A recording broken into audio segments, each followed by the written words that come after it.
Hey everybody, it's Dive Girl Dab.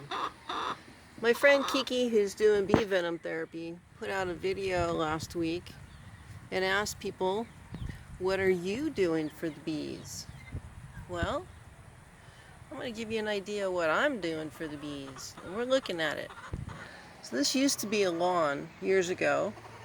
I have not run a lawnmower on my property for at least 10 years now, and I'm proud of that fact. That didn't happen by accident. And there are some weeds around. But what I've done is convert this over to a pasture. And I have a little push mower and I run through here and I feed the chickens with it. Or I take some hand cutters and I throw those to the chickens. Or I pull weeds and grasses from here and throw to the chickens. And by not running the lawnmower, that is helping our bees. Excuse my chicken. She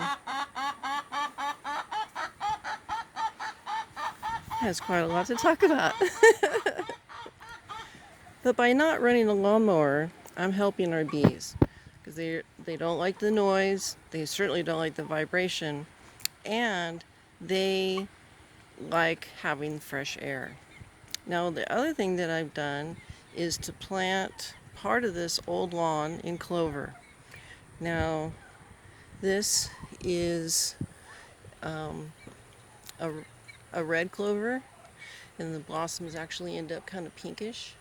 And of course these die out. Now you can take these dyed out heads once they're dried and put them in a bucket, and next spring you can plant them, or even in the fall plant them, and then they'll come up in the spring. But that goes out. Now I've also got in here, this is alfalfa, these little purple flowers. They're just so beautiful. I love alfalfa.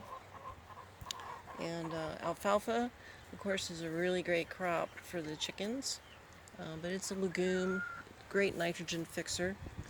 And a crop that I added this season are these really beautiful white clover. And I bought those from Nature Seed. And if you don't think that a handful can help, here we are in the middle of August. And I guarantee you that this matters to the 100 bees that are on here every single day, working these flowers.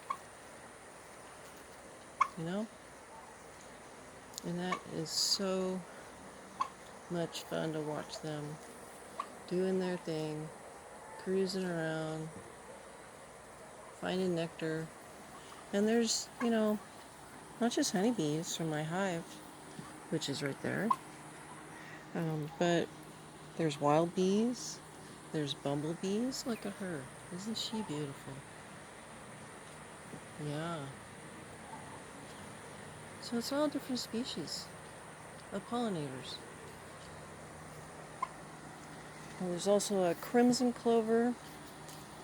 We talked about red clover. Here we go. This is some of my crimson, I can't say it now, crimson clover. And that's another beautiful type. Here's a little bit more of it inside of here coming up. So it's mixed out here as far as what I have growing. But a little tiny patch of clover. I mean, this is probably, 8 foot by 8 foot. But this is going to feed hundreds of bees. I think her question, what are you doing for the bees, is a highly valid one. Because running around screaming at people who are doing apitherapy and telling people you shouldn't do that because you're killing the bees. Let me tell you what, I killed some bees and I got well, got myself pretty much into remission. Look at that little pollinator.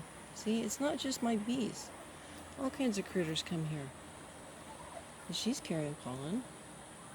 Those little native bees are excellent pollinators for fruit crops and are really essential for our environments.